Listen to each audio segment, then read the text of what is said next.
Hello बच्चों, निवेश maths में आपका स्वागत है। तो एमटीएस प्रैक्टिस के लिए जो सीरीज है उसको हम कंटिन्यू कर रहे हैं। तो टोटल 10 छोटे-छोटे लेक्चर्स की सीरीज है। तो हम बार-बार इस बात को रिपीट करते हैं कि अगर किसी कारण से आपकी पढ़ाई नहीं अभी तक अच्छे से हो पाई थी, तो आप इन 10 छोटे-छोटे लेक्चर्स को देखेंगे, इनसे सीखेंगे, तो आपका मैथ्स का एग्जाम अच्छा हो जाएगा। क्योंकि मैंने इसमें सारे टॉपिक्स को मिक्स करके जो भी प्रीवियस ईयर में क्वेश्चंस आए हैं, सेलेक्टेड इंपॉर्टेंट उसमें से छाँट के आपके लिए इनको निकाला है, ताकि आप कम समय में बढ़िया से बढ़िया प्रदर्शन कर सकें, जिसके आप हकदार हैं। तो एक दुकानदार ने 24 शर्ट बेचे, सबको 20% प्रॉफिट में बेचा, और 16 शर्ट बेचे, सबको 10% प्रॉफिट में बेचा। अगर उसने सारे के सारे शर्ट्स को 15% प्रॉफिट में बेचा होता, तो उसका जो टोटल प्रॉफिट है वो 36 रुपए से कम हो गया होता। तो क्या कॉस्ट प्राइस होगा ईच शर्ट का? एक शर्ट की कितनी क्रय मूल्य है? अब एग्जाम में हर क्वेश्चन छोटा नहीं आता, हर क्वेश्चन बड़ा नहीं आता।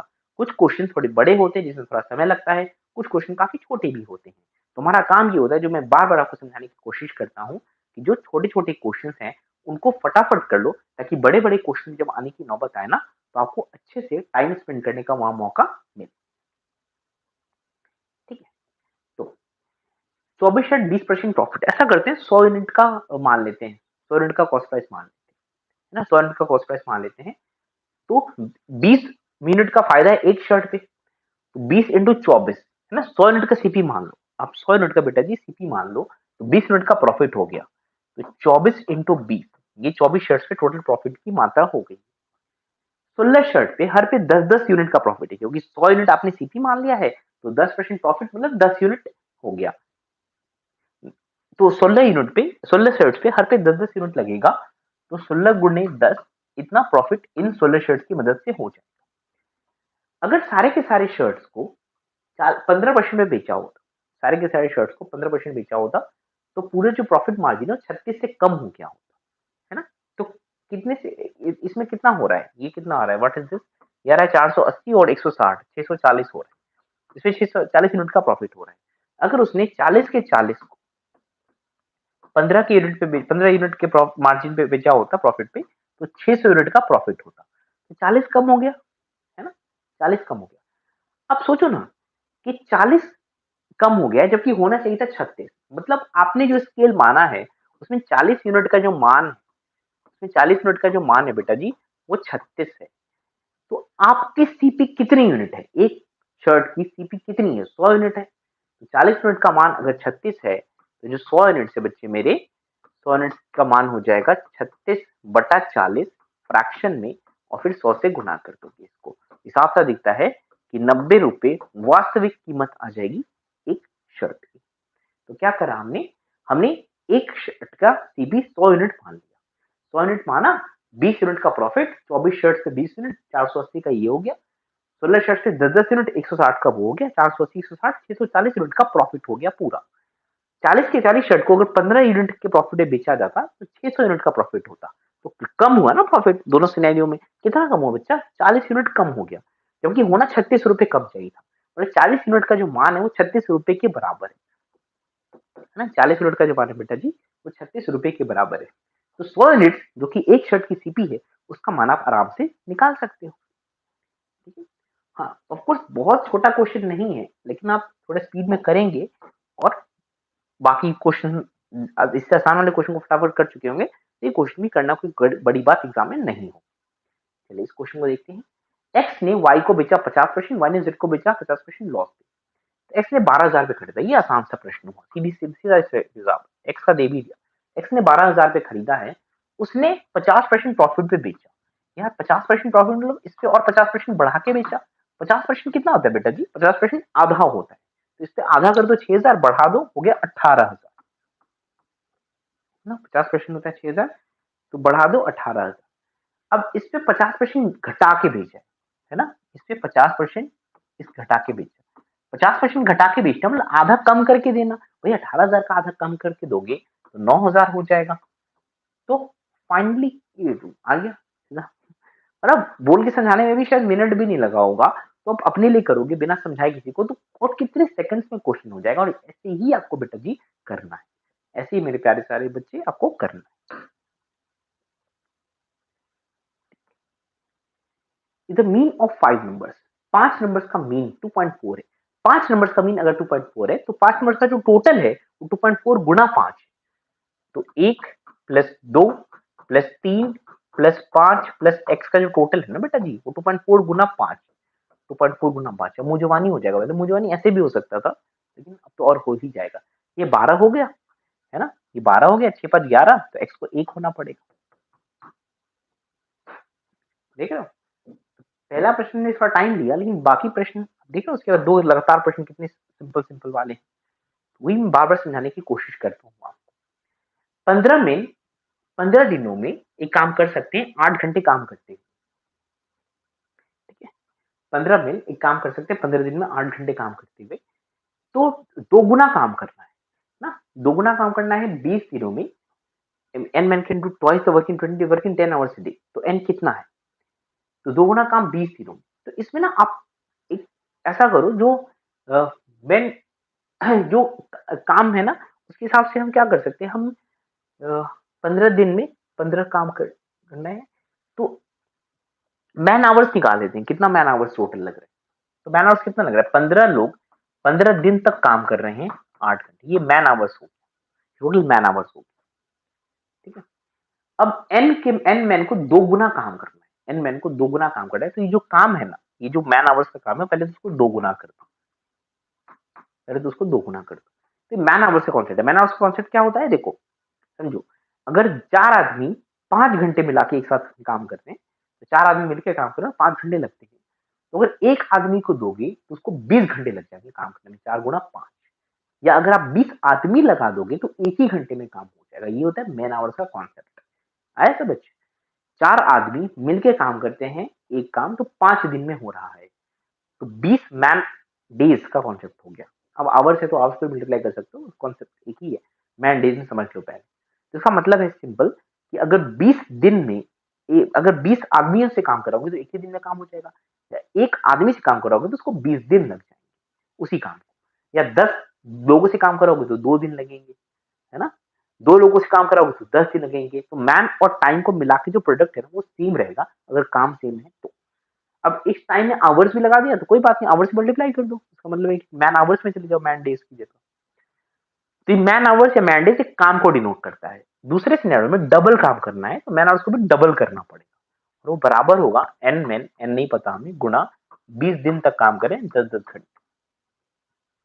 अब इसे सॉल्व करके आपका उत्तर आ जाएगा। तो कितना आ रहा है बेटा जी, कुछ कैलकुलेशन में देखिए, कुछ आसान से दिख रहा है। तो क्या दिख रहा है, 15 गुने 30 दिख रहा है, 15 गुने 30 दिख रहा है, 15 गुने 30 और 10 का हटा के 3 कर देते हैं। ठीक है, बाकी मुझे 15 अठे 120 दिख रहा है, 15 8 20 हटा के 6 कर देते हैं, तो 18 हो, 6 इंटू 3। कैलकुलेशन तो आप कर ही लोगे, मुझे तेज कर सकते हो ऑफकोर्स। तो एक लड़की 25 किलोमीटर की चाल से एम से एन तक जाती है और उसी मार्ग से दूसरी चाल से वापस आ जाती है, तो उसकी जो औसत चाल है ना, याद कर लो, बहुत कॉमन क्वेश्चन है, अगर आपके एग्जाम में आ गया तो मिस होना बनता नहीं। तो अगर एक रास्ता तय किया जा रहा है v1 स्पीड से और रास्ता वापस तय किया जा रहा है v2 स्पीड से, तो पूरे रास्ते का जो औसत स्पीड है उसका फॉर्मूला होता है 2v1 v2 over v1 plus v2। सीधा फॉर्मूला याद करके काम खत्म करो। क्या है बेटा जी, 2v1 v2 ना, मल्टीप्लाई करिए, क्या आ जाएगा, 2 इंटू 25 इंटू 37.5 और तीनों को नीचे ऐड कर देंगे, ऐड करेंगे तो कितना आ रहा है, 62.5 आ रहा है ना, 62.5 आ रहा है। 12.5 से डिवाइड कर दीजिए ना, 12.5 से डिवाइड कर दो, तो बड़े हो गए, 12.5 से डिवाइड कर सकते हैं, तो 12.5 से डिवाइड करेंगे तो ये डबल है 12.5 का, 12.5 का ये 5 गुना है। ठीक है, ये देखो, ये 75 है, 75 के साथ 5 बढ़ाएंगे तो 15 बचेगा, 15 दूना आंसर क्या हो जाएगा। किसी और तरीके से कैलकुलेशन कर सकते हो। तो अगर एक आदमी एक जगह से दूसरी जगह v1 स्पीड से जाता है और वापस सेम रास्ता v2 स्पीड से तय करता है, तो पूरे रास्ते की जो एवरेज स्पीड है ना, वो इस फॉर्मूले से पता चलती है। याद कर लो इस बात को। एक्सप्लेनेशन चाहते हो तो आप अलग से मैसेज करना, हम आपको समझा देंगे। अभी इसमें हमारा पर्पस ये है कि आपको उतनी जानकारी देना जिससे कि आपका एग्जाम बहुत बढ़िया हो जाए। मैं इन्फॉर्मेशन ओवरलोड भी नहीं करना चाहता और जो इंपॉर्टेंट चीजें उसको छोड़ना भी नहीं चाहता। तो इतना एमटीएस एग्जाम्पल है, सफिशिएंट है अगर आप इस फॉर्मूले को याद कर लेते हैं तो।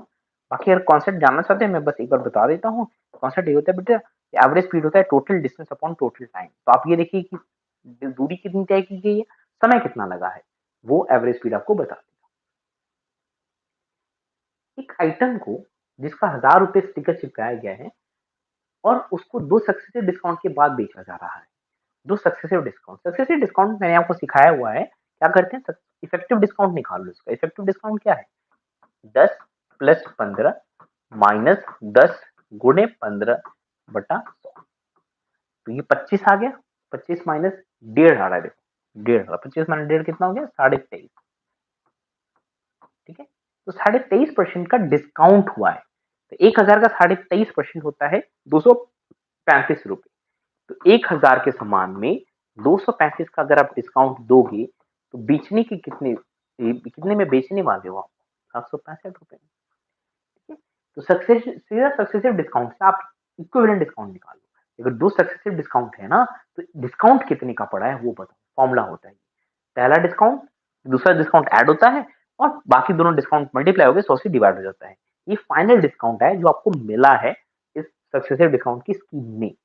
तो अगर 23.5% का डिस्काउंट मिला है 1000 रुपए के स्टिकर की प्राइस पे, तो 1000 रुपए के स्टिकर की प्राइस पे 23.5% होता है 235। तो 1000 रुपए पे 235 का डिस्काउंट मिला है, बेचा कितने में गया है, बेचा 765 रुपए में गया है। राइट बेटा, गुड।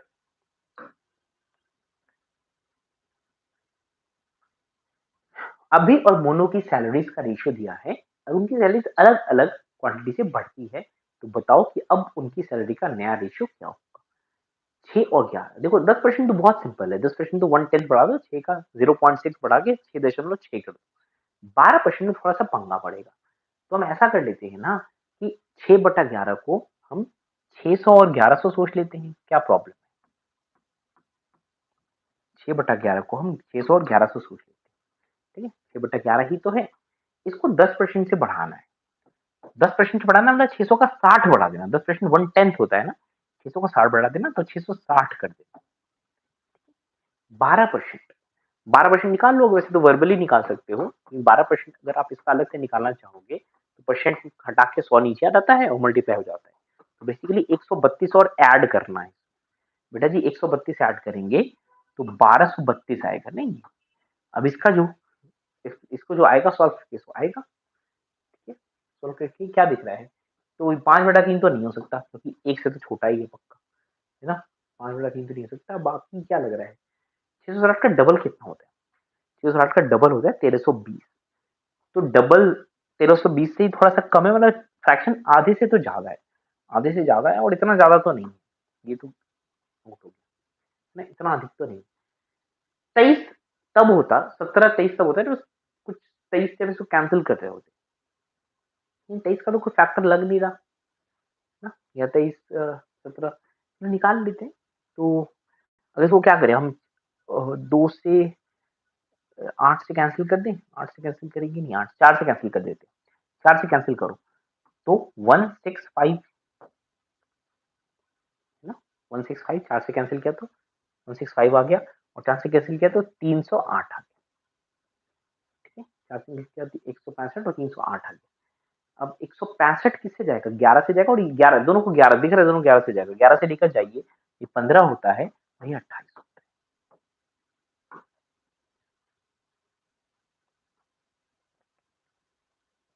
ठीक है, तो वैसे भी दिख रहा था कि 17 के टेबल में तो नहीं है ना, 17 से कैसे कैंसिल हो गई, 17 से कैसे कैंसिल होता है, 17 से कैंसिल ही नहीं होता।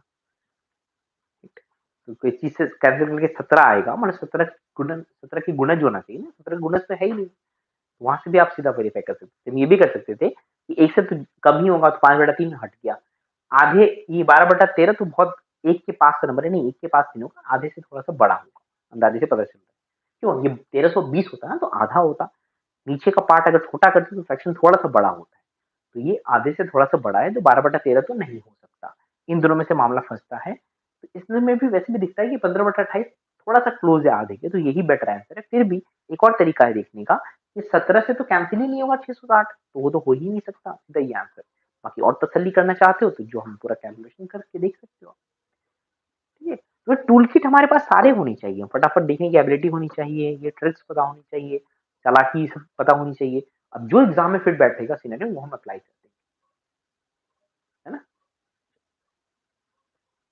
तो कार 120 किलोमीटर ट्रेवल करती है 4 घंटे में, तो एवरेज स्पीड बतानी है। इससे आसान क्वेश्चन आपसे क्या हो सकता है बेटा जी, एवरेज स्पीड 30 किलोमीटर प्रति घंटा, किलोमीटर पर आवर में, डिस्टेंस अपॉन टाइम, 30 किलोमीटर प्रति घंटा 120/4। अगर किलोमीटर पर आवर को मीटर पर सेकंड में कन्वर्ट करना होता है तो 5/18 से गुना करना होता है, याद है ना आप लोगों को। उल्टा, अगर मीटर पर सेकंड को किलोमीटर पर आवर में करना है तो 18/5 से गुना करना होता है। तो मैं तो बहुत सिंपल तरीके से याद रखता हूँ, मैं इसको ऐसे याद रखता हूँ कि अगर कम करना है तो 5/18 से गुना करो, बढ़ाना है तो 18/5 से गुना करो। Now, अगर हम सॉल्व करें तो ये 6 के टेबल में जाता है, 6 3 6 5 25/3 8.3 के आसपास का कोई नंबर है।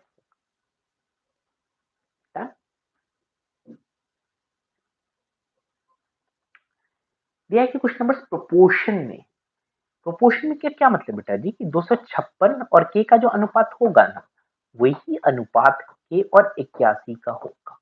बेसिकली के स्क्वायर इज इक्वल टू 81 को 9 स्क्वायर लिख दो, ज्यादा आसानी समझ में आएगा। 256 को 16 स्क्वायर लिख दो, क्योंकि इज पॉजिटिव वैल्यू चाहिए, है ना। ये पॉजिटिव लिखा हुआ है तो प्लस माइनस का कोई चक्कर ही नहीं है। ये 9 गुणे 16 है, ये क्या बच्चा मेरा 9 गुणे 16, 9 गुणे 16 कितना होता है 154।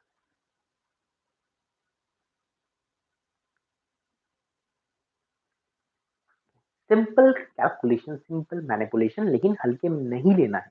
क्वेश्चन एग्जाम में रुक जाते हैं, अगर आपको घर पे कन्वर्ट करने की हैबिट नहीं है ना तो वहां गड़बड़ हो जाएगी। तो प्लीज कॉम्प्लेसेंट मत हो, पूरा पूरा सॉल्व करने की एबिलिटी रखना जरूर आप लोग।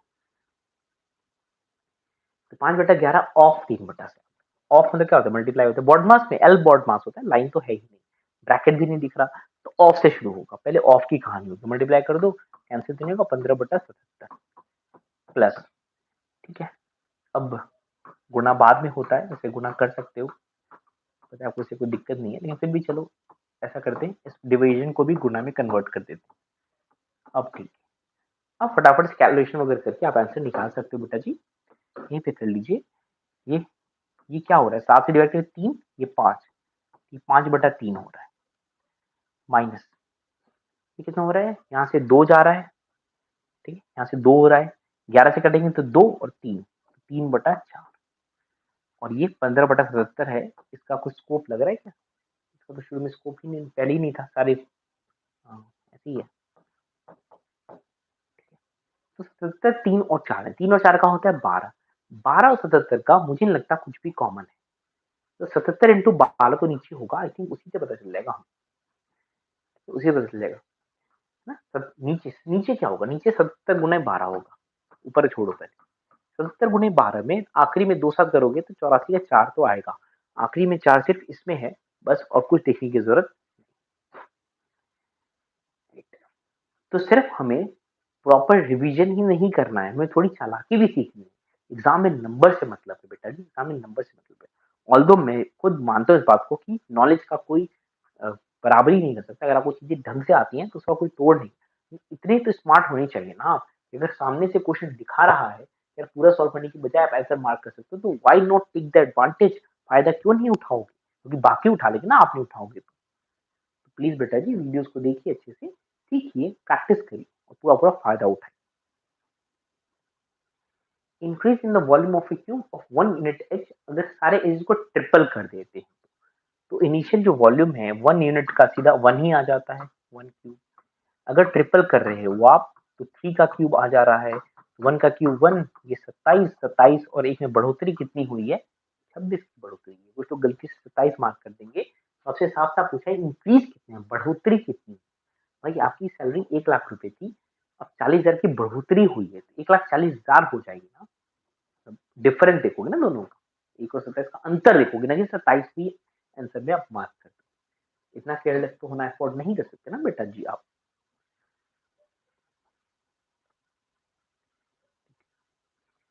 कैलकुलेशन कैलकुलेशन कैलकुलेशन, बॉड मास तो 12.50 डिवाइडेड बाई आ जा रहा है 0.005 प्लस 25 डिवाइडेड बाई 0.5 और 5 पूरे में ऐड करना, ये हमारा x हो जाएगा।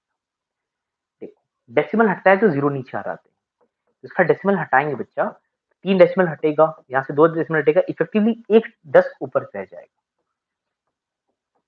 मानते हो 2 0 नीचे आएंगे, 3 0 ऊपर जाएंगे, तो 1 0 ऊपर रह जाएगा, प्लस इसका 1 0 वैसे दिख रहा है, देखो आधे से डिवाइड करोगे तो चीजें डबल हो जाती है। आप किसी भी चीज को अगर आधे से 0.5 क्या होता है आधा, किसी भी चीज को बेटा अगर आप आधे से डिवाइड करते हो तो वो डबल हो जाता है।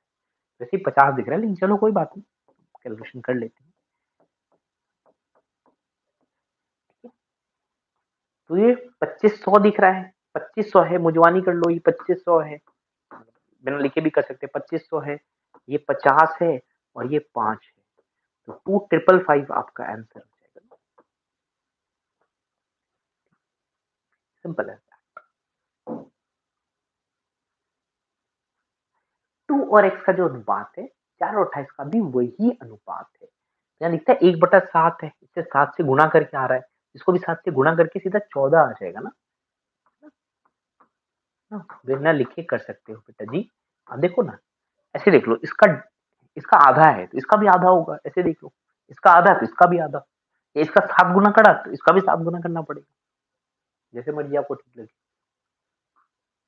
करेक्ट।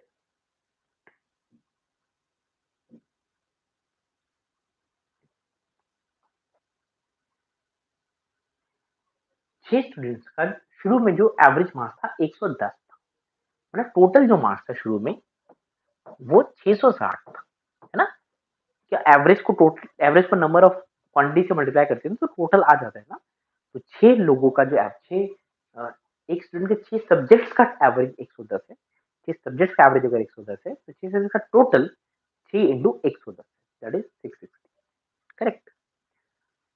ठीक है, रीवैल्यूएशन के बाद एक का नंबर 148 से 112 हो जाता है, एक का नंबर।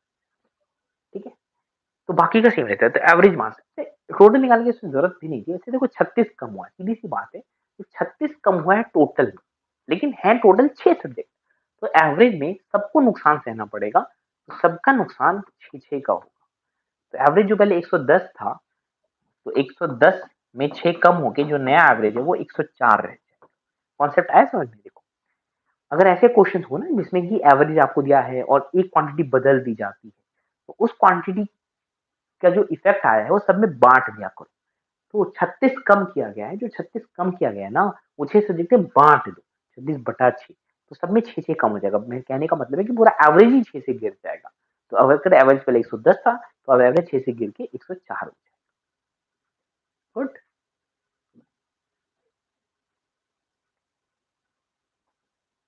दो कैंडिडेट्स के इलेक्शन में जो विनिंग कैंडिडेट है उसको 55% वोट मिले और 5% वोट्स इनवैलिड है। तो टोटल वोट्स अगर 10,000 है, टोटल वोट्स ऐसे देखा, मतलब क्वेश्चन आसान भी है, ज्यादा सोचना नहीं। टोटल वोट्स अगर 10,000 है बेटा जी, तो 5% इनवैलिड है। 10,000 का 5% कितना होता है? 100 का 5% होता है 5, और 2 जीरो लगा दो 500, तो 10,000 में से 500 वोट बेकार है, तो 9,500 वोट आपके काम के हैं जिनकी गिनती हो।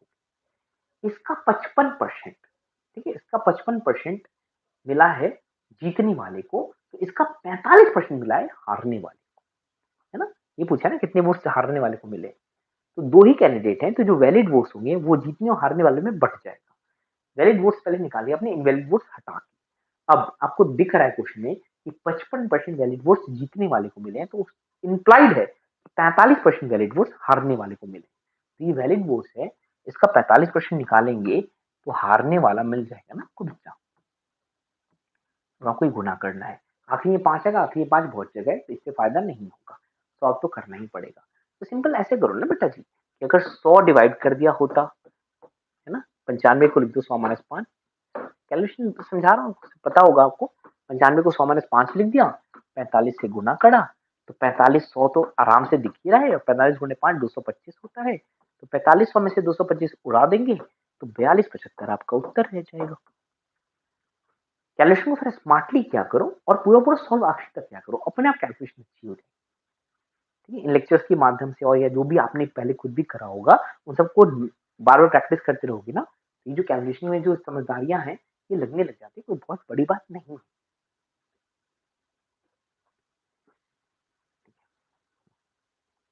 लेंथ ऑफ रोप जिसे काफ टाइड है वो 9 से 5 तक घटा दिया गया। तो डिक्रीज इन एरिया जो ग्रेस किया जा सकता है काफ, ठीक है, 9 से 5। तो काफ को अगर किसी जानवर को बांधोगी किसी से रस्सी से, तो वो एक सर्कल में ग्रेस करेगा। उस सर्कल का एरिया कितना होगा, पाई आर स्क्वायर, है ना, पाई आर स्क्वायर होगा। सर्कल के एरिया को फॉर्मूला होता है। किसी जानवर को अगर आर की लेंथ की रस्सी से बांधोगे तो वो एक सर्कल में घूमेगा जिस सर्कल का एरिया पाई आर स्क्वायर। अब 9 मीटर उसकी लेंथ की रोप, तो इनिशियल पाई इंटू 9 स्क्वायर है, में से अब घटा दिया गया है तो अब हो गया है 5 स्क्वायर, पाई इंटू 5 स्क्वायर। तो आपसे ये तो पूछा कि डिक्रीज कितना है ना।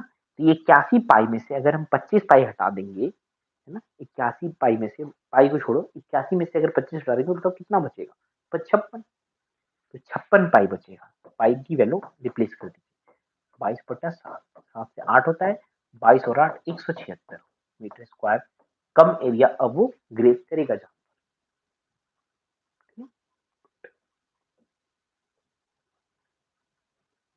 रेडियस एरिया, ठीक है, स्फीयर का रेडियस एरिया और उसका सरफेस एरिया पूछा है। स्फीयर का सरफेस एरिया याद कर लो, 4 पाई आर स्क्वायर होता है, याद करा ना थोड़ा बहुत देखो। सरफेस एरिया, स्फीयर का surface area 4 pi r square होता है, ठीक है, याद कर लीजिए इस बात को अच्छे से। हो गया। फिर हेमिस्फीयर का जो सरफेस एरिया आधा काटोगी तो 2 पाई स्क्वायर हो जाता है, और चूंकि हेमिस्फीयर को आपने काटा तो एक नया सरफेस का जन्म हो गया जो सर्कल है, तो पाई आर स्क्वायर और ऐड हो जाता है, याद आया। तो स्फीयर का surface area 4 pi r square है। हेमिस्फीयर का कर्व सरफेस एरिया आधा है 2 पाई स्क्वायर, और एक नया surface area plane surface area और पाई स्क्वायर है। टोटल निकालोगे तो दोनों ऐड हो जाएंगे। वॉल्यूम की बात भी कर लें, जरूरत नहीं है, लेकिन पूछा नहीं यार, लेकिन हम प्रैक्टिस कर लेते हैं ना। तो स्फीयर का जो वॉल्यूम होता है वो 4 पाई सी पाई आर क्यूब होता है। हेमिस्फीयर का वॉल्यूम जस्ट आधा हो जाता है, 2 पाई सी पाई आर क्यूब।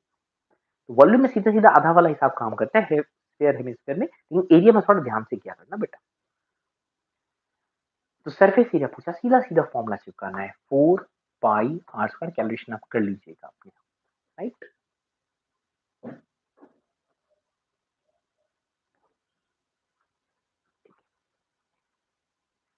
बड़ा बढ़िया क्वेश्चन है, देख के थोड़ा एग्जाम में देखिए घबराहट हो सकती है, क्या पूछ रहे हो। पूछना चाहता है सबसे छोटा नंबर जो घटाया जाए 1800 से, सच दैट जो घटा हुआ नंबर है अगर डिवाइड करें 7, 11, 23 से तो 5 रिमाइंडर आ जाए। मतलब क्वेश्चन कहना चाहता है कि अब 1800 से सबसे करीब नंबर ढूंढो जो ये बात फॉलो करता है ना। तो क्या घटाएंगे बाद में देख लेंगे, पहले हम 1800 के आसपास पहुंचने की कोशिश करते हैं उस नंबर को लेकर जो नंबर 7, 11, 23 से डिवाइड करने के बाद भी रिमाइंडर 5 देता है। अगर आप एक ही नंबर को 7 और 7, 11, 23 से डिवाइड कर रहे हैं, अगर आप एक ही नंबर को 7, 11, 23 से बेटा जी डिवाइड कर रहे हैं, तो आपको एलसीएम के बारे में सोचना है, ठीक है। एलसीएम सोच, एलसीएम ऑफ 7, 11, 23 सारे प्राइम नंबर है, तो कोई खास उम्मीद तो है नहीं, है ना। तो 7 सबको मल्टीप्लाई करो तो सारे प्राइम नंबर है, कोई आपस का फैक्टर तो है ही नहीं। तो 7, 11, 77 इंटू 23, 77 इंटू 23 कितना होता है, 23 रफ वर्क कर सकते हो, चालाकी भी कर सकते हो, 20 3 अलग अलग करके फटाफट कर लो। 3 से कितना जाएगा, 3 से ये 210, 231 हो जाएगा, और ये 154 हो जाएगा। तो कितना आ रहा है, 177, तो काफी करीब वैसे भी आ गए। तो 177, 1800 के वैसे भी करीब है। ध्यान रखना बेटा जी कि रिमाइंडर 5 छोड़ना है, तो ये जो नंबर है वो तो 7, 11, 23 से कम्प्लीटली डिविजिबल है। आपको ऐसा नंबर चाहिए जो 7, 11, 23 से डिवाइड करने के बाद रिमाइंडर 5 छोड़ दे। तो रिमाइंडर अगर 5 छोड़ दे तो आपको बेसिकली 5 ऐड करना है, तो ये नंबर आपके काम का है। ये वो नंबर है जो बातें फुलफिल कर रहा है। अब इस नंबर तक पहुंचने के लिए 1800 से कितना कम, कितना सब्ट्रैक्ट किया जाए, है ना। इस नंबर तक पहुंचने के लिए 18 में 100 में से कितना सब्ट्रैक्ट किया जाए, तो ये तो उत्तर हो जाएगा 24 आपका। तो क्वेश्चन आसान ही था, लेकिन इसको फ्रेम ऐसे किया है कि बढ़ के घबराहट थोड़ी हो जाती है। आपको वही प्रैक्टिस जब इतनी अच्छी करके जाओगे हमारे साथ रह के, तो घबराहट आएंगे थोड़ा कम होगा। देखो घबराहट तो सबको होती है एग्जाम, किसको नहीं होती, लेकिन अगर प्रैक्टिस अच्छी करके जाओगे ना तो आपको कॉन्फिडेंस होगा यार, कर लेंगे कुछ ना कुछ करके, कर लेंगे, आता है, कर चुके हैं बहुत सारे क्वेश्चन। ये कॉन्फिडेंस गेन करना बहुत इंपॉर्टेंट ऑब्जेक्टिव है हमारे इस सीरीज का। 6.5%, 6.25%, 6.25% को अगर आप फ्रैक्शन में कन्वर्ट करोगे तो 1/16 होता है, ठीक है, 1/16 amounts to 11/5 of itself, amounts to 11/8 अगर अमाउंट हो गया है तो जो इंटरेस्ट है 11/8 पी, ये अमाउंट माइनस प्रिंसिपल, जैसे 3/8 पी हो गया है ना, 3/8 पी, तो ये से दिख रहा है 3/8 मतलब कितना, 6/16 पी। यार 1/16 का क्या मतलब है, एक टर्म में 1/16 ब्याज बन जाता है, एक टर्म में 1/16 ब्याज बन जाता है, आपको 6/16 ब्याज चाहिए तो 6 टर्म्स तक रखना पड़ेगा पैसे को, 6 टर्म्स मतलब ऑब्जर्वेशन से फटाफट कर सकते हो। तो 11/8 टाइम्स अगर हो गया है मतलब 11/8 इंटू पी अमाउंट हो गया है, पी अगर प्रिंसिपल था तो अमाउंट ऑफ प्रिंसिपल को सब्ट्रैक्ट कर देंगे तो आपको सिंपल इंटरेस्ट मिल जाएगा। ये रहा सिंपल इंटरेस्ट 3/8 पी, उसको 6/16 कर दो ताकि 16 से मैच कर जाए। ये एक रेट 6.25 एक्चुअली 1/16 इसका क्या मतलब है कि एक टर्म में, एक साल में, जो भी टर्म की लेंथ एक साल होती है जनरली, उसमें 1/16 इंटू पी ब्याज इकट्ठा हो जाता है। अब जानते हो सिंपल इंटरेस्ट में ब्याज बराबर हमेशा इकट्ठा होता रहता है, तो 1/16 इंटू पी ब्याज एक एन इक्वल टू एक साल में अगर इकट्ठा हो गया है, 6/16 का ब्याज इकट्ठा करने के लिए 6 साल लगाने पड़ेंगे। नहीं, अगर आपको ये नहीं अच्छा लगता तो फॉर्मूला यूज कर लो ना बेटा। फॉर्मूला क्या होता है, एस आई होता है P into R into T बटा 100 होता है। चलिए इस फॉर्मूले को यूज कर लेते हैं अगर आपको नहीं सही लग रहा तो। एस आई क्या है बेटा जी, एस आई आपने निकाला 3/8 पी, वो तो इतना तो समझ में आ रहा होगा। पी पी है नहीं पता, आर 6.25% इंटू एन आपको नहीं पता और नीचे 100 तो होता ही। पी उड़ा दो, चेक करो यही आ जाएगा, 1/16 है, 2 करके एन 6 आ जाएगा। ठीक है, तो हमने जो ऑब्जर्वेशन बताया वो बहुत बढ़िया उम्दा ऑब्जर्वेशन है। अगर आप उससे कन्विंस नहीं हो, नहीं पसंद आ रहा तो ऐसे भी कर सकते हो। एक वॉशिंग मशीन के प्राइस को पहले बढ़ा दिया गया है फिर घटा दिया गया है, तो फाइनली हुआ क्या, ठीक है, बढ़ाया गया घटाया गया। ऐसे में तो याद कर सकते हो आप, ऐसे में याद कर सकते हो कि अगर एक ही चीज के प्राइस को सेम अमाउंट, अगर अमाउंट अलग अलग हो फिर नहीं, फिर तो प्रॉपर तरीके से करना, लेकिन अगर अमाउंट सेम होना मतलब 25% से बढ़ाया और 25% से ही घटा दिया तो पक्का घटेगा, डिक्रीज होगा, डिक्रीज ऑफ, फॉर्मूला याद कर लीजिए, डिक्रीज होगा कितने का, इन दोनों को मल्टीप्लाई, इन दोनों को मल्टीप्लाई करके 100 से डिवाइड, याद कर लीजिए इस बात, हमेशा डिक्रीज होगा। प्रॉफिट लॉस में ना 2 का लॉस होता है, जैसे प्रॉफिट लॉस में भी सेम होता है। प्रॉफिट लॉस में क्या होता है, अगर सेलिंग प्राइस सेम है, ध्यान से सुनो मेरी बात, अगर सेलिंग प्राइस दो आइटम्स का सेम है, एक को 10% के फायदे में बेचा गया, एक को 10% के मुनाफे में बेचा गया। आई रिपीट, क्वेश्चन ध्यान से सुनो, अगर सेलिंग प्राइस दो आइटम्स का सेम है, एक को 10% फायदे में बेचा, एक को 10% घाटे में बेचा, तो पक्का कुल नुकसान हुआ होगा 10 इंटू 10/100% का। बिल्कुल ऐसा सेम कॉन्सेप्ट है, सेम लॉजिक है, डेरिवेशन में नहीं जा रहे क्योंकि एमटी एग्जाम में जरूरत नहीं है, याद करो। हाँ, अगर 25-25 अलग होंगे फिर तो नहीं कर सकते, फिर तो तरीका है हमारे पास, 100 का 25 बढ़ा के 125 कर दिया और वहां से 1/4 25% कम कर दो, ऐसे कर सकते हो।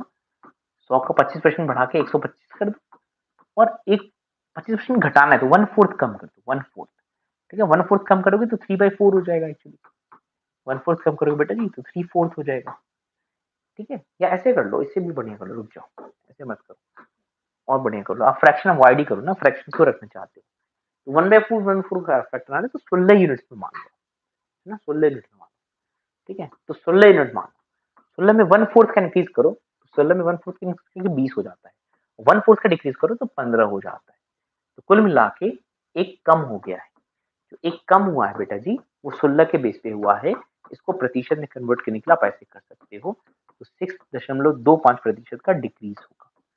अगर आपको ये ट्रिक नहीं याद रहेगी या नहीं पसंद आ रही है तो आप तरीके से भी कर सकते हो। 16 क्या मान लिया हमने, क्योंकि 4 25/100 25/100 1/4 1/4 है, तो चूंकि दो बार 1/4 1/4 आ रहा था, हमने फ्रैक्शन अवॉइड करने के लिए 16 ही मान, 16 यूनिट्स अगर है शुरुआत में, 25% मतलब 1/4 से बढ़ा दोगे तो 20 हो जाएगा और 25% मतलब 1/4 से डिक्रीज कर दोगे तो 15 हो जाएगा। तो 16 से 15 तक की जो जर्नी है बेटा जी, उसमें एक घट गया है, एक घटा है 16 की बेस पे, 1/16 फ्रैक्शन, फ्रैक्शन को प्रतिशत में कन्वर्ट करने के लिए 100 से गुणा।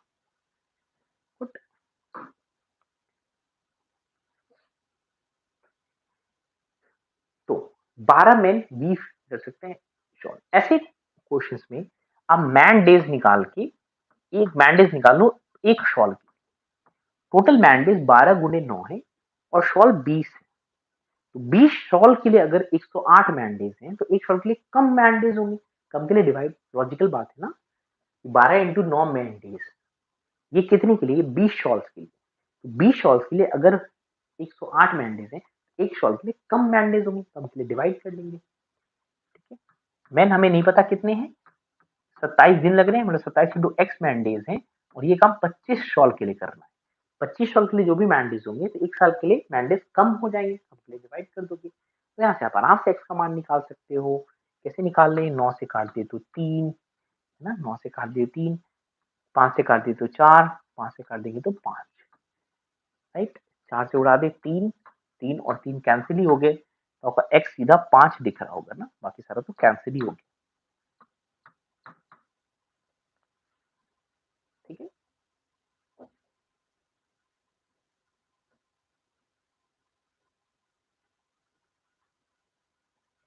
देखिए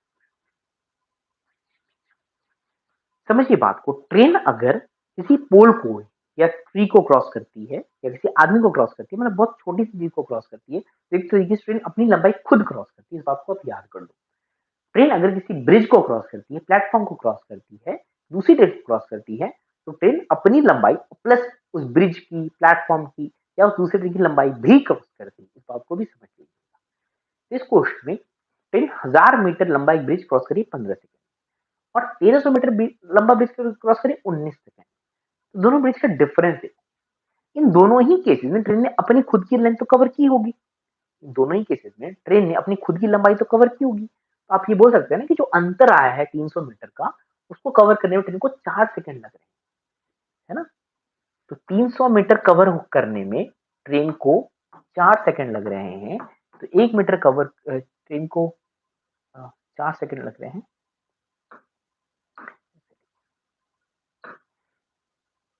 4 सेकंड में 300 मीटर ट्रेन कवर कर रहा है। ये डेटा समझ में आ रहा है? 15 से 19 4 सेकंड में 1000 से 13 300 मीटर और एक्स्ट्रा कवर हो रहा है। मतलब 1 सेकंड में 75 मीटर कवर हो रहा है। तो 75 मीटर प्रति सेकंड की ट्रेन की गति हो गई, है ना। 75 मीटर प्रति सेकंड ट्रेन की गति हो गई। अब 15 सेकंड्स में ट्रेन ने कितना कवर किया होगा? 15 सेकंड्स में ट्रेन ने कवर कितना किया है बताओ। 75 को 15 से गुणा करोगे तो 750 हो गया 10, 375। तो 750 में 400 जोड़ दो पहले, 1150 25 हटा दो, 1125। तो 1125 मीटर ट्रेन ने ट्रेवल किया था इस 15 सेकंड में, जिसमें से 1000 मीटर का तो ब्रिज ही था ना। 1000 मीटर का तो ब्रिज ही था। तो ट्रेन ने अपनी खुद की लंबाई कितनी क्रॉस की उतनी ही देर में, राइट। तो हमने देखा जो अंतर है 4 सेकंड का, उस अंतर में ट्रेन ने 300 मीटर और कवर कर लिया। तो ट्रेन की स्पीड निकाल ली। 15 सेकंड में ट्रेन ने कितना ट्रेवल किया था वो निकाल दिया, उसमें से ब्रिज का हटा दिया, तो जो बचेगी लेंथ वो ट्रेन की खुद की लंबाई होगी ना बच्चा। तो इन लेक्चर्स को आप रिवाइज करिए, सिर्फ ऐसे देखना नहीं है, इनको रिवाइज करिए क्योंकि लेक्चर्स काफी कम है, ड्यूरेशन भी कम है।